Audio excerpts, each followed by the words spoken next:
October 25th, 1555. The Great Hall of the Palace of Koutenberg, Brussels.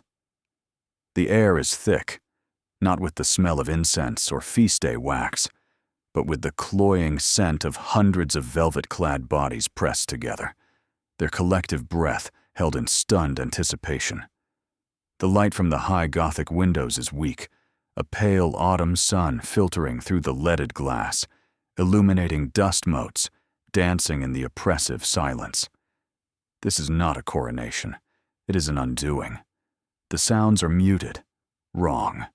There is no triumphant brass, only the shuffling of feet on stone, the rustle of heavy fabrics, and the dry, painful coughs of the man at the center of it all. At 55, Charles V, Holy Roman Emperor, Lord of the Netherlands, King of Spain, Naples and Sicily, Archduke of Austria, and ruler of the vast Spanish Americas, looks like a man of 80. His face, dominated by the famous jutting jaw of the Habsburgs, is a pale, puffy mask of agony. His enemy today is not the King of France or the Sultan of the Ottomans, but the gout that burns in his joints, a fire so relentless it requires him to lean heavily, almost pitifully, on the shoulder of a young, handsome nobleman, William of Orange. This is the sensory assault of the scene, the visible pain of the most powerful man on earth, the stifling quiet of his court, the chilling contrast between the immense, almost divine titles being renounced and the frail, broken body renouncing them. To understand this moment, we must understand the paradox it represents. This is the narrative of him, the man who ruled the first true global empire, an empire on which the sun literally never set, from the silver mines of Peru to the trading posts of the Philippines. This was the saga of the man who held more titles and commanded more territory than any ruler since Charlemagne. And the core question, the question that hangs in the silent, dust-filled air of this hall, is why.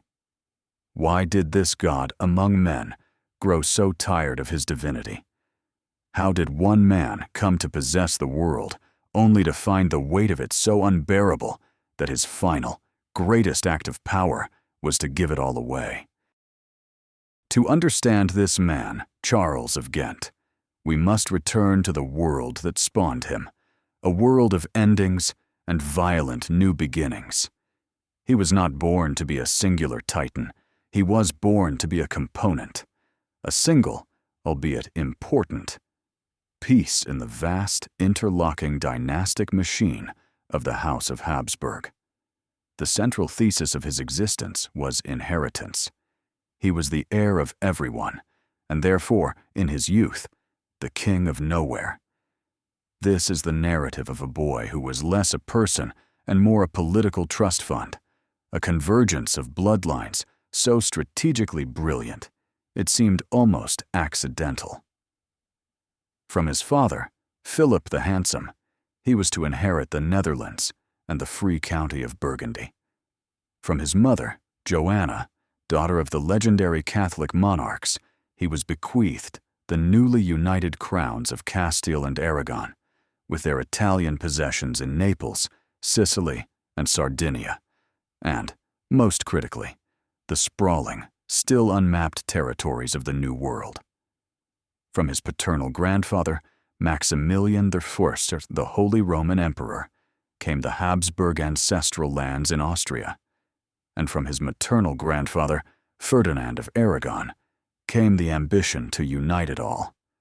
He was a Frenchman by language and upbringing, a Fleming by birth, and a stranger to the Spanish and German lands he was destined to rule. This created the fundamental paradox of his identity, a universal ruler with no true home.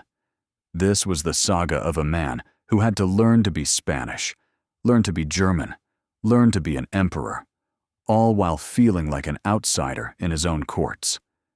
The core question, therefore, is not simply how he ruled, but how this polyglot boy, this product of a dozen different cultures, forged an identity strong enough to impose his will on a continent.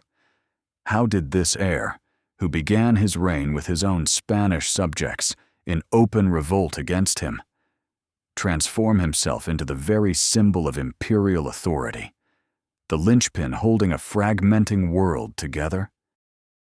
To grasp the magnitude of the challenge Charles inherited, one must first visualize the shattered chessboard of Christendom at the dawn of the 16th century.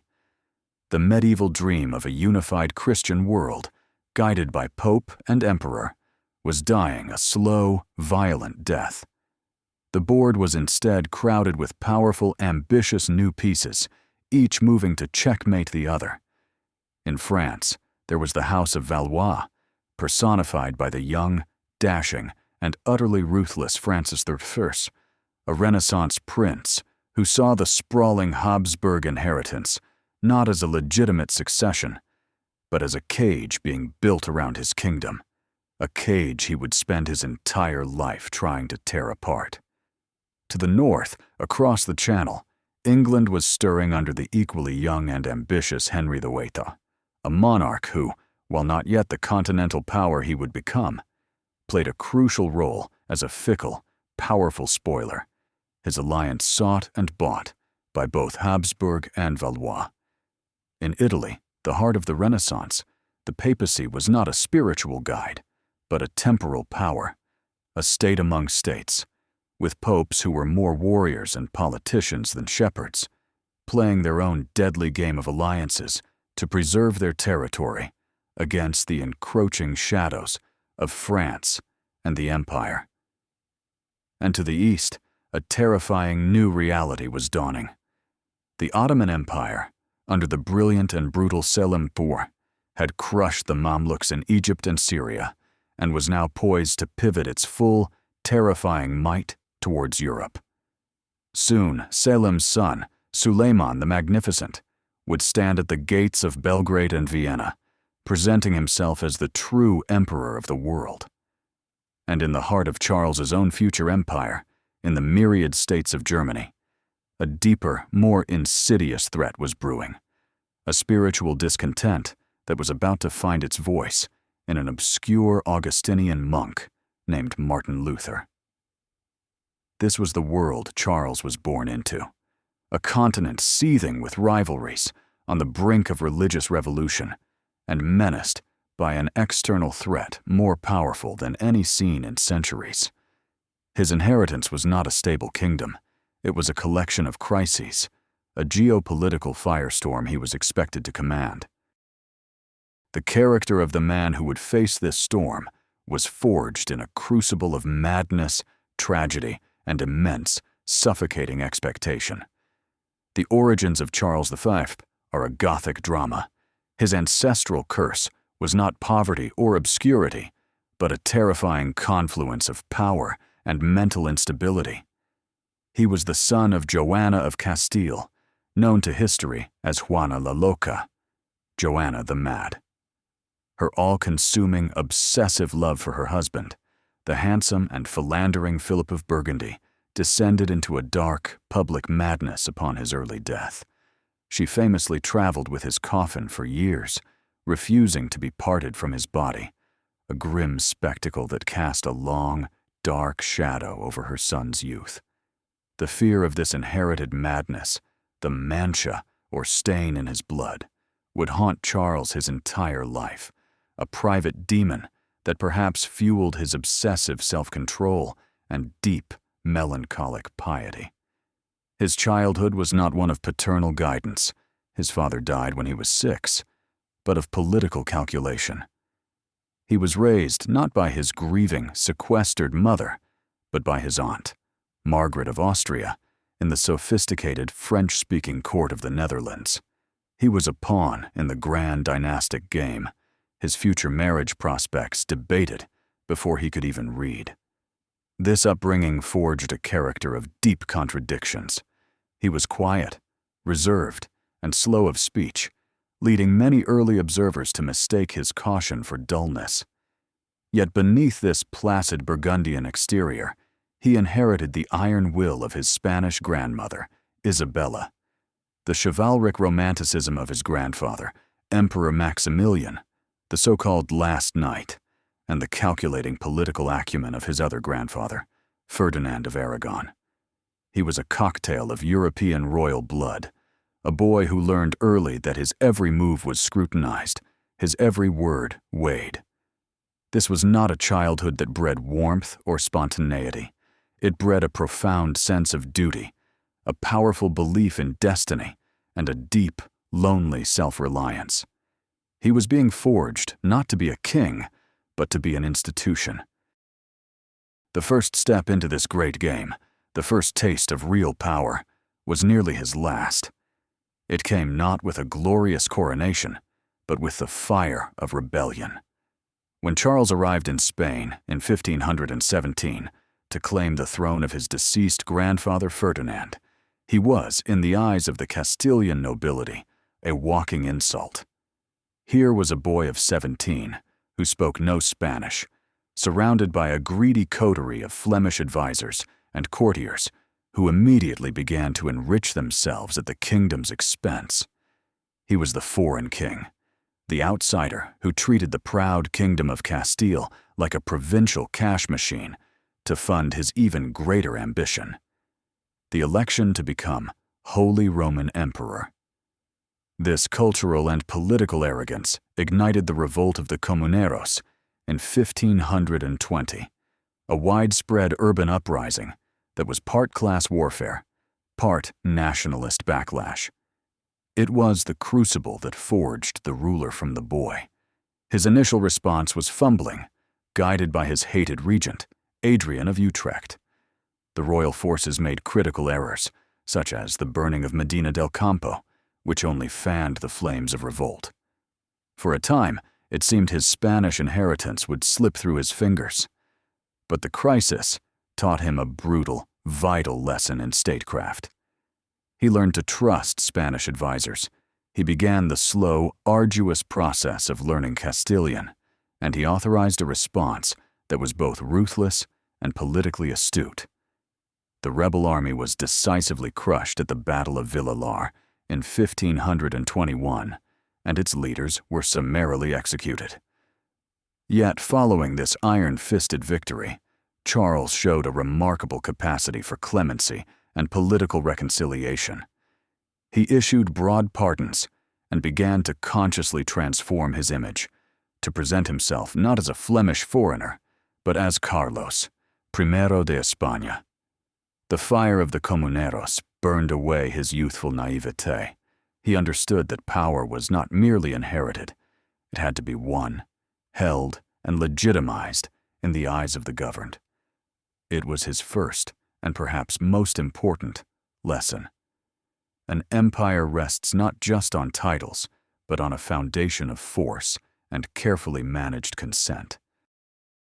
Beneath the endless political maneuvering, the constant warfare, and the crushing administrative burden, what was the inner demon, the secret motivation that drove Charles V relentlessly forward? It was not mere greed for land or power. It was a profound, deeply held, and ultimately medieval idea that became the motto of his reign. Plus ultra, further beyond. This was the engine of his soul, a secret ambition to achieve what his predecessors had failed to do, to realize the dream of Universitas Christiana, a united Christian world under the temporal leadership of a single, divinely ordained, Holy Roman Emperor. This was not just a political program. It was a sacred mission, a personal crusade. He saw himself as the last great bulwark of a unified Catholic faith against the two great existential threats of his age, the external menace of the Ottoman infidel and the internal cancerous threat of Protestant heresy. This worldview explains the central contradiction of his reign, why a man who ruled a modern, global empire was so driven by a medieval, almost chivalric ideal. To Charles, his vast and disparate collection of kingdoms was not just a portfolio of territories. It was a divine trust, an instrument given to him by God to defend the faith. This is why the struggle against the Ottoman Empire was not merely a geopolitical conflict, it was a holy war.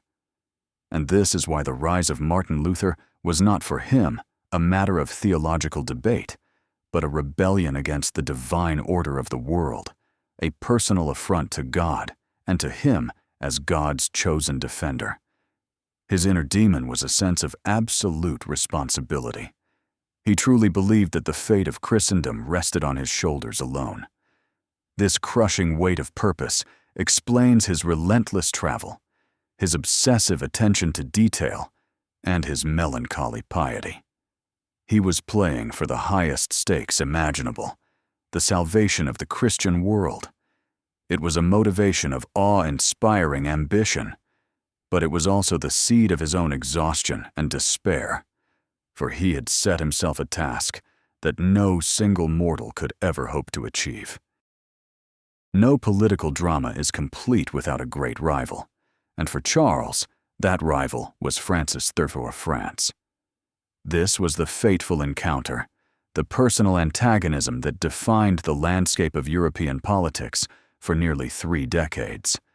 It was a rivalry that was both geopolitical and deeply, intensely personal, a clash of titans that began in earnest with the contest for the imperial crown in 1519. When Emperor Maximilian died, the throne of Charlemagne was up for grabs, and both young kings, Charles and Francis, plunged into a bidding war of epic proportions. Francis, the flamboyant Renaissance prince, patron of Leonardo da Vinci, saw himself as the natural leader of Christendom. He campaigned openly, lavishly, attempting to bribe the 7 German electors with promises and gold. He was everything Charles was not: charismatic, athletic, a lover of art and pleasure. Charles, by contrast, was the quiet, awkward, yet determined heir. He understood that the title of Holy Roman Emperor was not just a prestigious honor. It was the key to his entire dynastic project, the legal and spiritual glue that could hold his scattered territories together. He countered Francis's charm with something far more powerful: the vast credit of the Fugger banking family.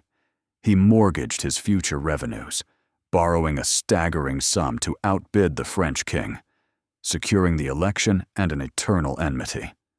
This initial contest set the tone for their entire relationship. It was not just a conflict between the House of Habsburg and the House of Valois. It was a clash of 2 worldviews. Francis fought for the glory and security of a centralized French nation-state. Charles fought for his universal, transnational medieval dream. Their personal chemistry was one of mutual obsession and contempt. Francis saw Charles as a dull, plodding spider, weaving a web of encirclement around France. Charles saw Francis as a reckless, dishonorable adventurer, a most Christian king who would later shock the world by allying himself with the Ottoman Sultan, the enemy of the faith, simply to undermine his Habsburg rival. This was the central duel of the age, and its endless, exhausting wars would bleed both kingdoms dry and become the fiery backdrop for every other crisis Charles had to face. The price of Charlemagne's crown was immediate, and it was crushing. The imperial election of 1519 was a triumph of will and finance, but it plunged Charles into a chasm of debt from which he would never truly escape. To outmaneuver the charismatic and wealthy Francis I, Charles had to rely on the formidable financial power of the great German banking houses, most notably the Fuggers of Augsburg. The focus point of this moment is not the pomp of the coronation, but the cold, hard numbers on a ledger. He secured the election by distributing bribes totaling 850,000 florins, a sum so astronomical it was more than the annual revenue of many kingdoms. This single act reveals the central operating principle of his reign. His ambitions were always larger than his resources. He began his imperial journey not as an all-powerful sovereign, but as a debtor, beholden to his financiers. This financial reality shaped his entire political life. It necessitated the ruthless extraction of wealth from his domains, particularly Castile and the newly conquered Americas, which in turn fueled resentment and rebellion. It meant his armies were perpetually underfunded, leading to mutinies like the one that resulted in the infamous sack of Rome. The price of power was therefore not a metaphor. It was a literal, grinding, daily reality. He had won the ultimate prize of European Christendom, but in doing so, he had pawned the future of his kingdoms. This initial victory was a Pyrrhic one. He gained the legal and spiritual authority he craved, the tool he believed necessary to unite his lands and defend the faith. But he was now shackled to his bankers, forced into a constant, desperate search for new sources of revenue to service the interest on his staggering debts. The weight of the crown was not just political and spiritual. It was a physical weight of gold, a mountain of florins and ducats that he would carry on his back for the rest of his life, a burden that would ultimately prove as exhausting as any of his wars. The primary antagonists of Charles's reign were not men, but forces of history, two great rising tides that threatened to swamp his dream of a united Christendom. They were a two-headed hydra, one tearing at the body of his empire, the other at its soul. The first head was the Ottoman Empire, which, under the leadership of Suleiman the Magnificent, had become a terrifyingly efficient and seemingly unstoppable military machine. This was the great external threat, the macro-level conflict that defined the eastern and southern frontiers of his world. In 1521, the year Charles confronted Luther at Worms, Suleiman's forces captured Belgrade, the gateway to the Hungarian plains. 5 years later, at the catastrophic Battle of Mohacs, the Ottoman army annihilated the Hungarian nobility and killed their king, opening the way deep into Central Europe. By 1529, Suleiman's banners were flying outside the walls of Vienna, the very heart of the Habsburg ancestral lands. This was not a distant colonial war. It was an existential threat to the core of his empire. The second head of the Hydra was the internal, spiritual revolution of the Protestant Reformation. Personified by Martin Luther, this was a threat Charles was uniquely ill-equipped to understand. He saw it not as a genuine movement for theological reform, but as sedition, a rebellion against the God-given order of church and empire.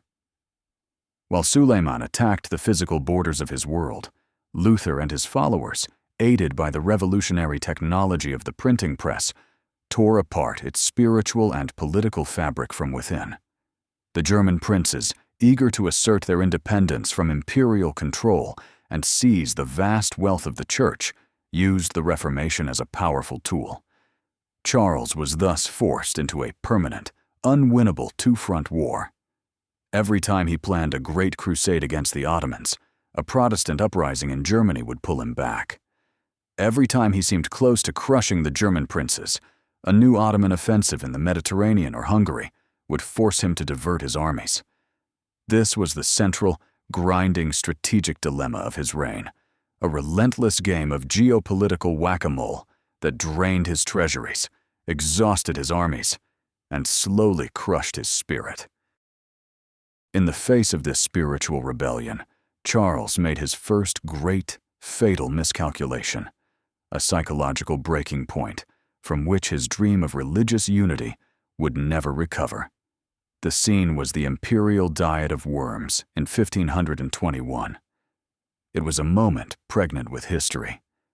On one side stood the young, newly crowned emperor, the defender of 1,000 years of Catholic tradition, surrounded by the princes and prelates of the Holy Roman Empire. On the other, a single, defiant Augustinian monk, Martin Luther, who had been summoned to renounce his writings. Charles, a man of chivalric principles, had granted Luther a promise of safe conduct, a promise he intended to keep, despite calls to seize and burn the heretic, as the Emperor Sigismund had done with Jan Hus a century earlier. This decision, in itself, reveals Charles's character. He believed in order, in law, and in the power of reasoned argument within the established hierarchy. The sensory assault of the scene is one of intense pressure. The crowded hall, the weight of history, the utter conviction of the two men at its center. Luther's famous declaration, "Here I stand, I can do no other," was a direct challenge, not just to the Pope, but to the Emperor himself. Charles's response, drafted by his own hand the next day, was equally resolute, a passionate defense of the Catholic faith and the traditions of his ancestors. He saw Luther as an arrogant friar, setting his own judgment against that of all of Christendom. He failed to grasp the power of what Luther represented. He did not see a lone heretic, he saw a rebellion. By issuing the Edict of Worms, declaring Luther an outlaw and a heretic, he believed he was cutting the head off the snake. Instead, he created a martyr. He transformed Luther from a dissident theologian into a national hero, protected by powerful German princes like Frederick the Wise of Saxony. This was the breaking point. Charles, the Universal Emperor, acted, but his actions had the opposite of their intended effect. He had inadvertently solidified the very schism he sought to prevent, turning a protest into a full-blown revolution that would consume Germany and haunt him for the rest of his days. He understood that Luther was a threat, but he fundamentally misjudged the nature and scale of that threat, a mistake that would make his life's mission impossible. In the brutal calculus of 16th century power politics, even the most profound catastrophe could become a cynical opportunity. No event demonstrates this more starkly than the infamous sack of Rome in 1527.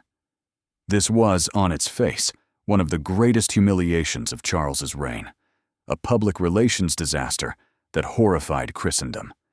His own imperial army, a mutinous, unpaid, and undisciplined force of German Landsknechte, many of whom were fervent Lutherans, and Spanish tercios, marched on the Holy City after their commander was killed.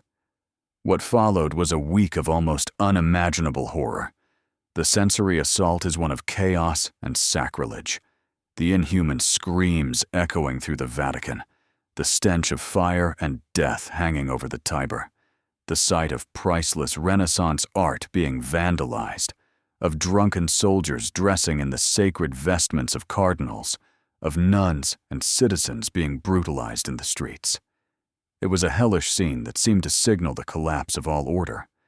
Charles himself was in Spain and claimed to be horrified by the news, disavowing the actions of his out-of-control troops. Yet in the aftermath of the chaos, the political reality was undeniable.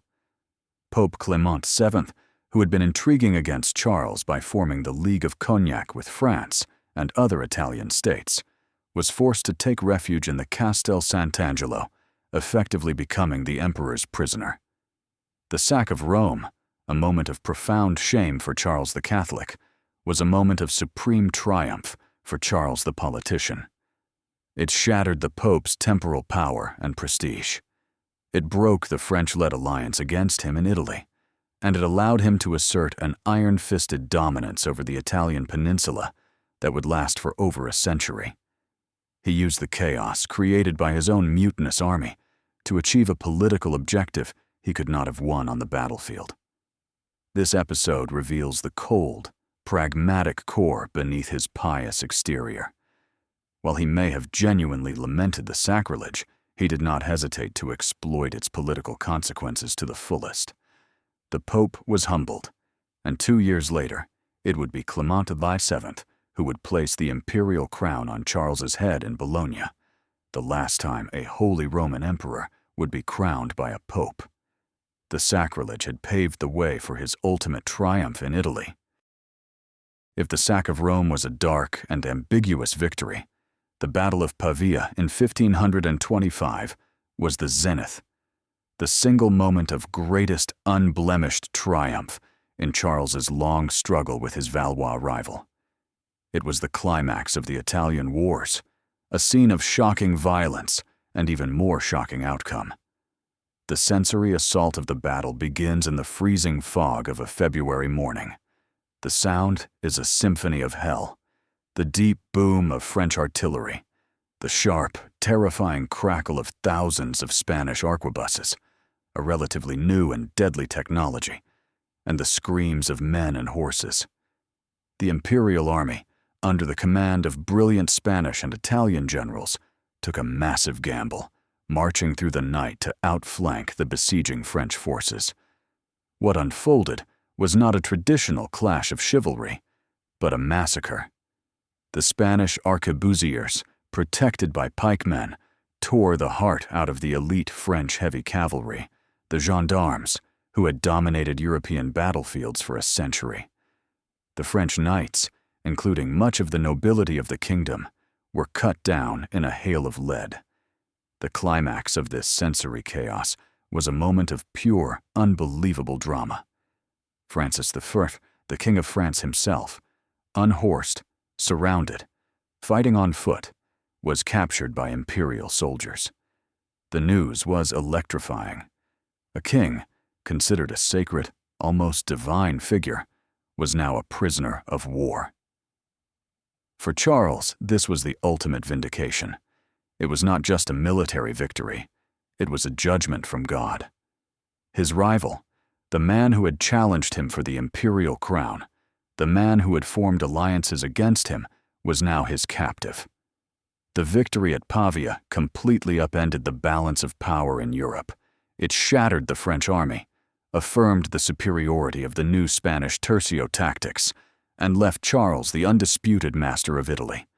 It was the highest peak of his military and political power, a moment of such total triumph that it seemed all his struggles had been worth it, and his dream of a Habsburg-led Christendom was finally within his grasp. The psychological impact of the victory at Pavia on Charles was profound. In the aftermath of his enemy's capture, we see the moment of hubris, the point at which the man begins to truly believe in the myth of the divinely chosen emperor. Residing in Spain, far from the battlefield, he received the news with his characteristic public piety, attributing the victory entirely to God. Yet his actions reveal a different story. He saw this triumph not as a fortunate turn of war, but as a divine mandate, a clear sign from heaven that his cause was just and his enemies were fighting against the will of Providence itself. This belief in his own destiny, his role as God's secular sword on earth, now hardened into absolute conviction. His treatment of the captive Francis I was not merciful, it was clinical and humiliating. He had his rival transported to a prison in Madrid and imposed upon him the draconian Treaty of Madrid in 1526. The terms were crushing. Francis was forced to renounce all French claims to Italy, Burgundy, and Flanders, and to leave his own sons in Spain as hostages to guarantee his compliance. This was not the act of a forgiving Christian monarch. It was the cold, calculated move of a man who believed he had the right to dismantle his rival's kingdom. The psychology of this triumph is key to understanding the next phase of his reign. He was no longer just a king among kings. He was the arbiter of Europe, the supreme judge. This sense of divine endorsement made him more unyielding, less willing to compromise, particularly in his approach to the religious crisis in Germany. If God had delivered the King of France into his hands, surely God would also grant him victory over the Protestant heretics. The hubris born at Pavia blinded him to the possibility of failure. He believed he was an instrument of a divine plan, and this conviction, while providing him with immense strength and resolve, also sowed the seeds of his future disappointments. He would spend the rest of his life trying to replicate the absolute clarity and success of Pavia, only to find that God's plan was far more complex and cruel than he imagined. To understand the sheer intensity of the Habsburg-Valois conflict, one must look beyond the treaties and battlefields to the personal drama of the two sworn enemies at its heart, Charles V and Francis III. A detailed portrait of Francis reveals not just a political opponent, but Charles's psychological opposite, a perfect foil whose character amplified Charles's own. Francis was the personification of the Renaissance ideal. He was tall, athletic, charismatic, a patron of the arts who brought Leonardo da Vinci to France, a sensualist who filled his court with beauty, intellect, and his many mistresses. He embodied the French concept of panache, a flamboyant, aristocratic style. His vision for France was nationalistic and centralized. He was building a modern kingdom and saw Charles's universal empire as a monstrous, outdated relic that threatened to suffocate it. Their chemistry was one of pure, unadulterated loathing, rooted in that first contest for the imperial crown.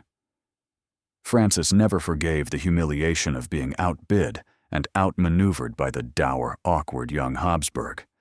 Charles, in turn, viewed Francis with a cold contempt, seeing him as faithless, vainglorious, and morally bankrupt, a perception confirmed in his eyes when Francis, after being released from his captivity in Madrid, immediately repudiated the treaty he had signed, claiming it was extracted under duress. For Charles, a man for whom a sworn oath was sacred, this was the ultimate act of dishonor. The deepest point of their animosity, however, was Francis's alliance with the Ottoman Sultan, Suleiman the Magnificent.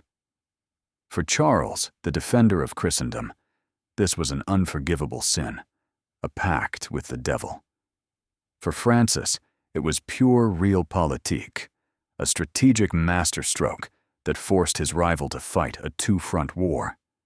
This fundamental difference in their worldview, Charles's medieval religious universalism versus Francis's modern secular pragmatism, fueled a cycle of near-constant warfare.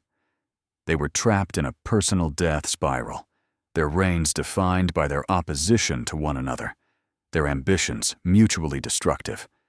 It was the central, defining rivalry of the age, a grand, tragic opera of two men whose personal hatred plunged a continent into decades of fire and bloodshed. How did one man physically govern an empire on which the sun never set, in an age before instant communication? The answer lies in the creation of an imperial machine, a system of administration with Charles himself as its central, constantly moving core. He was not a sedentary ruler like his son Philip II would be, governing from a single palace. Charles was a ruler in constant motion, a perpetual traveler who spent nearly a third of his reign on the road or at sea. He was the ultimate peripatetic monarch, believing that his vast and disparate domains could only be held together by his personal presence. This created a government of staggering complexity. The system he perfected was not one of centralized bureaucracy, but a collection of councils, each responsible for a different territory, all reporting back to him. There was the Council of Castile, the Council of Aragon, the Council of Italy, and, most famously, the Council of the Indies, which governed the immense territories of the New World. These councils, staffed by professional lawyers and trusted nobles, would process information, draft legislation, and make recommendations. But the final decision on every significant matter, from the appointment of a bishop in Mexico to the strategy for a campaign in Hungary, rested with the emperor himself. This necessitated a relentless, crushing flow of correspondence. An army of secretaries traveled with him, receiving and dispatching thousands of letters and reports. Charles was famously diligent, spending hours a day reading dispatches and dictating responses, often late into the night. He became the central processing unit of his own empire, the single node through which all information had to pass. This method of rule had both strengths and weaknesses. His personal involvement fostered a degree of unity and ensured his will was felt throughout his domains. But it also created massive bottlenecks. Decisions could be delayed for months, while a dispatch rider crossed Europe to find the emperor's latest location. And the physical and mental strain on Charles himself was immense. He was not just the grand strategist. He was the ultimate micromanager, a man who tried to control everything, from the grand sweep of geopolitics to the minutiae of colonial administration. This impossible workload was a key factor in his eventual burnout, the grinding, daily reality of trying to be everywhere at once. While the emperor's life was dominated by war and politics, the context of his rule was also shaped by the onions and vegetables, the more personal, yet equally vital details of family and finance. One of the most significant threads was his marriage to his first cousin, Isabella of Portugal, in 1526. While the match was a political masterstroke, bringing with it a massive dowry that helped to alleviate his chronic financial problems, it blossomed into a deep and genuine love affair. Isabella was his intellectual and political equal, a capable and intelligent woman whom he trusted implicitly. He appointed her as his regent in Spain during his long absences, and she governed effectively, becoming his anchor and most trusted confidant. Her sudden death in 1539 devastated him. He never remarried and wore black for the rest of his life. From this loving union came his heir, Philip, the future Philip III of Spain. Charles took the boy's education as his most sacred duty, meticulously training him for the burden of kingship. His letters of advice to Philip are a masterclass in 16th century statecraft, revealing a ruler deeply conscious of his legacy and the challenges his successor would face. The other critical piece of context was the economic engine that powered his imperial machine, the silver of the New World. The discovery of the massive silver deposits at Potosi in modern-day Bolivia in 1545 changed the economic equation of the world. A river of silver began to flow across the Atlantic into the coffers of the Spanish crown in Seville. This incredible wealth was what allowed Charles to sustain his endless wars against France, the Ottomans, and the Protestant princes. It funded the Spanish tercios, paid the interest on his loans to the Fuggers, and gave him a strategic advantage his rivals could not match. However, this torrent of silver was also a curse. It caused massive inflation throughout Europe, created a dependency that discouraged domestic Spanish industry, and ultimately proved to be just enough to keep fighting, but never enough to win decisively. The empire was running on a fuel of American silver and crippling debt, a volatile combination that kept the machine of war running while simultaneously poisoning the economic health of its heartland. For years, the sheer force of Charles's will, backed by American silver and Spanish steel, seemed to hold his fractured empire together. But by the 1540s, the first cracks in the imperial edifice began to appear, harbingers of the storm that would ultimately break him. The primary source of this decay was the intractable religious problem in Germany. Despite his best efforts, Protestantism continued to spread, gaining not just popular support, but crucially, the official backing of a growing number of powerful German princes and free cities. In 1531, these Protestant estates formed the Schmalkaldic League, a formal military alliance. This was a turning point. The Reformation was no longer just a theological dispute. It was now an armed political rebellion aimed directly at the emperor's authority. Charles, bogged down by wars with France and the Ottomans, was forced to temporize, to grant concessions, to play for time. Finally, in 1546, he was able to go on the offensive. The Schmalkaldic War culminated in his great victory at the Battle of Mühlberg in 1547, a triumph immortalized in Titian's famous equestrian portrait. He captured the leaders of the League and stood, for a moment, as the undisputed military master of Germany. Yet this victory proved to be a mirage. He had defeated an army, but he had not defeated the idea of the Reformation. The hydra of heresy had grown too many heads. At the same time, the second great crack was appearing, the debt of perpetual war. Decades of conflict on multiple fronts had pushed his finances to the breaking point. Even the torrent of silver from Potosi was not enough. The Kingdom of Castile, his primary cash cow, was being bled dry by relentless taxation. His armies were in a constant state of near mutiny over lack of pay. He was winning battles, but losing the financial war. The structure he had spent a lifetime building was beginning to groan under its own immense weight, threatened by both internal ideological rebellion and the slow, grinding collapse of its financial foundations. At the very peak of his military power in Germany, following the victory at Mühlberg, an exhausted and aging emperor made the fateful act, the key psychological error that would trigger his final collapse. His mistake was not an act of aggression, but an act of compromise. It was the Augsburg Interim of 1548. Having crushed the Schmalkaldic League, Charles had the opportunity to impose a ruthless Catholic restoration on Germany. But he was a man weary of war, still clinging to the hope of a negotiated religious peace. He was also under pressure from the Pope, who feared a too powerful emperor in Italy. So, instead of brute force, he chose the path of moderation. The interim was a complex religious decree designed to be a temporary solution until the Council of Trent could resolve all doctrinal issues. It made a few minor concessions to the Protestants, allowing priests to marry and allowing the laity to receive communion in both kinds, bread and wine.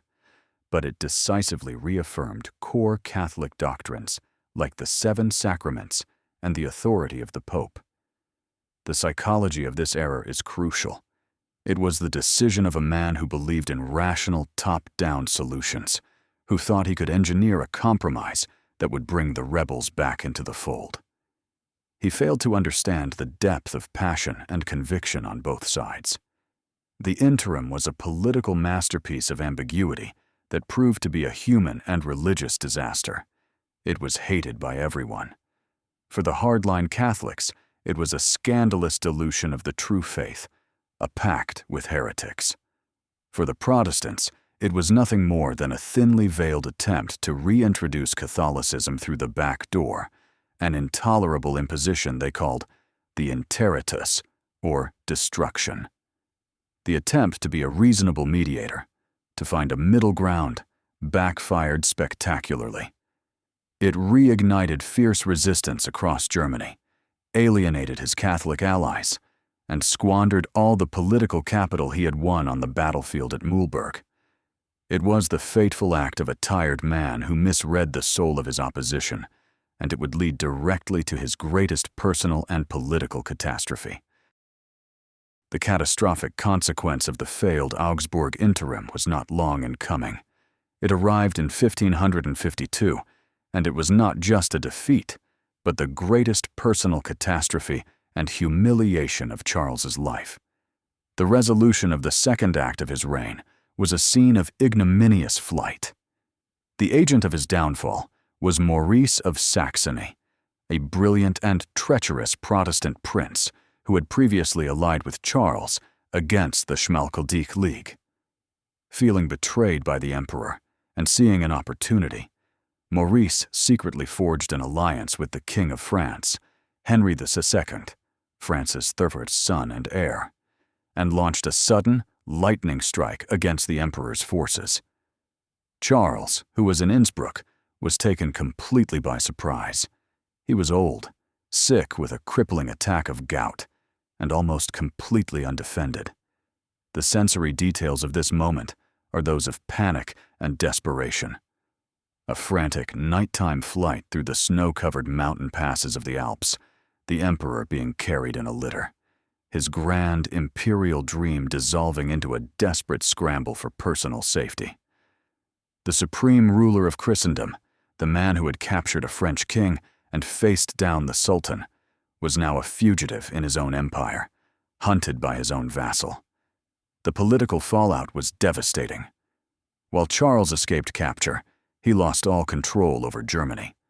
The French king seized the strategic fortress cities of Metz, Toul, and Verdun, weakening the western frontier of the empire. The entire imperial project in Germany collapsed like a house of cards. This flight over the Alps was more than a military setback. It was a profound psychological blow. It shattered his aura of invincibility and exposed the fragility of his power. It forced him to accept the one thing he had fought against his entire life, the permanence of the religious division in Germany. The direct result was the Peace of Passau, and 3 years later, the Peace of Augsburg of 1555, which formally recognized the principle of cuius regio, ius religio, whose realm, his religion. The prince could now choose the religion of his state. The dream of Universitas Christiana was officially dead, killed not in a great battle, but in a panicked, desperate flight through a mountain pass. The final years of Charles's active reign were a slow, painful unraveling of his life's work. The flight from Maurice of Saxony was the breaking point, but the collapse that followed was a grinding, spirit-crushing process of failure. His last great military effort was an attempt to undo the damage of Maurice's betrayal, the siege to retake the city of Metz from the French in the winter of 1552. The campaign was an unmitigated disaster. The imperial army was bogged down in mud and freezing rain, decimated by disease and the effective French defense. Charles, still suffering from gout, was forced to call off the siege, a final, bitter military defeat at the hands of his Valois enemies. This failure was symbolic of a larger reality.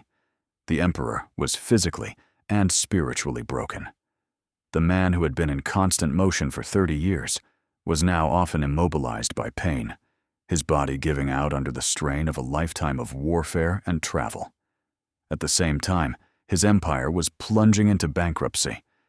Decades of borrowing at high interest to fund his wars finally caught up with him. In 1557, his son Philip would be forced to declare the first of many Spanish state bankruptcies, a direct legacy of Charles's ruinous financial policies. But the greatest collapse was internal. He had to finally, crushingly, accept that his central mission, the preservation of a united Catholic Christendom, had failed. The Peace of Augsburg in 1555 was the official death certificate of that dream, a treaty he found so repugnant he refused to be associated with it, delegating the negotiations to his brother Ferdinand. He looked out at the world he had fought so hard to control and saw it more fractured than ever. Germany was permanently divided by religion. The Ottomans remained a potent threat in the Mediterranean and Hungary, and France was still a defiant rival. The world he had inherited was gone, and the new world that had emerged was one he no longer understood or had the will to command. The unraveling was complete. All that was left was to let go.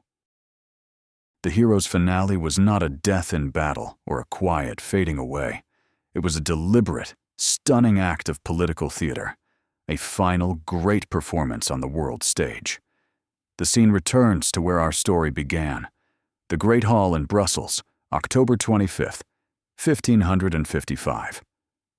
But now, with the full weight of his story behind it, the scene is no longer a mystery, but a tragedy. Leaning on William of Orange, Charles V slowly rose to speak. His address was not a formal proclamation, but a deeply personal, emotional, and self-justifying farewell. He spoke of his long and arduous journeys, his constant wars fought not for ambition, he claimed, but for the good of Christendom. He famously lamented that his great worldly successes had been undone by the pestilence of the German sect. He asked forgiveness for his errors and failures, and in a moment of extraordinary pathos, he broke down in tears. The court, nobles and ladies alike, wept with him. This was the hero's finale, a conscious and public abdication, the voluntary relinquishing of more power than any man had held in a millennium. He systematically divested himself of his titles, giving the Spanish Empire and the Netherlands to his son Philip, and the troubled Holy Roman Empire to his brother Ferdinand, thus splitting the great Habsburg inheritance in two. His final act was to retreat from the world he had failed to master. He sailed to Spain and had a small villa built against the wall of the Monastery of St. Eustace, in a remote, sun-drenched corner of Extremadura. His retirement was not the simple, ascetic life of a monk. He lived as a nobleman, surrounded by a small staff, his beloved collection of maps, and, most famously, his clocks. He spent his final 2 years corresponding with his son, advising on politics, and indulging his passion for mechanics, a final, obsessive attempt to impose order on a world that had resisted him at every turn. It was a finale of profound irony. The ruler of the world's largest empire ended his days in a tiny handful of rooms, a king in self-imposed exile from his own life's work. The legacy of Charles V is as vast, complex, and contradictory as the empire he ruled. There is no single verdict. His story is a conflict of interpretations, his memory refracted through the national histories of the many lands he touched. For Spain, he is forever Carlos the Emir, the first and perhaps greatest of their Habsburg kings. He is seen as the architect of the Spanish Golden Age, the ruler who presided over the conquests of Mexico and Peru, and who forged the political and administrative structures of a global empire. The immense burdens he placed on Castile are often overlooked in favor of the sheer scale of his imperial grandeur. In Germany, however, he is Karl V, a far more tragic and ambiguous figure. He is the emperor who fought and failed to stop the Reformation, a foreign sovereign who shed German blood in a futile attempt to turn back the tide of history. For German Protestants, he was a tyrant. For German Catholics, a failed defender of the faith. His legacy is one of division, the man whose actions inadvertently cemented the religious schism that would culminate in the horrors of the 30 Years' War a century later.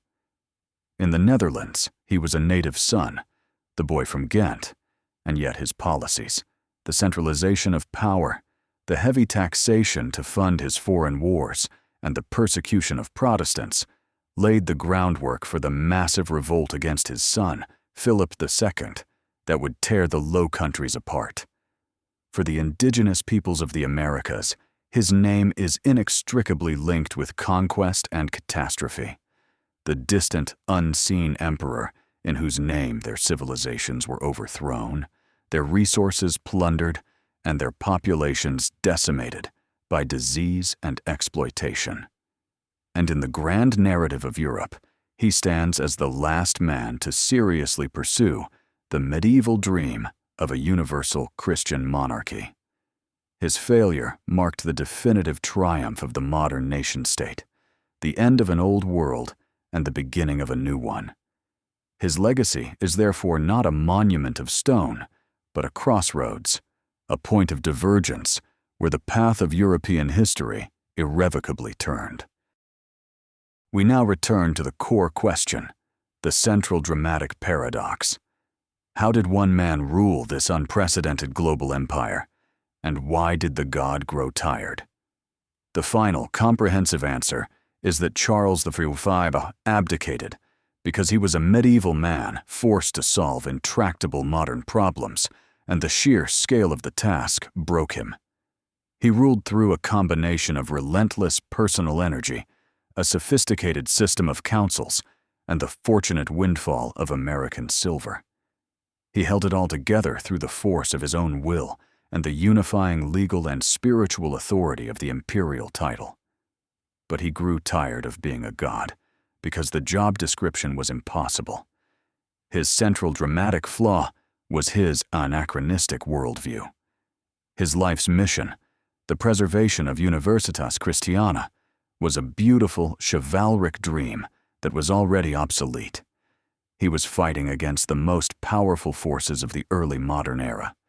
He fought against the rise of the nation-state, embodied by the relentless opposition of France. He fought against the information revolution sparked by the printing press, which disseminated Luther's ideas with a speed he could never control. He fought against the theological revolution of the Reformation, which shattered the very notion of a unified Christendom. And he fought against the sheer logistical and financial impossibility of managing a global empire in an age of sail and horse. He was broken not by a single enemy, like Francis III or Suleiman, but by the weight of a world that was changing too fast in too many ways at once. The constant travel wore down his body, leaving him crippled by gout. The constant betrayals and failures wore down his spirit, leaving him melancholic and weary. He did not just walk away. He retreated from a battle he finally understood he could not win. It was not a surrender to a specific foe, but an admission of the limits of human agency against the overwhelming tide of history. He had been given the world, and he found it was ungovernable.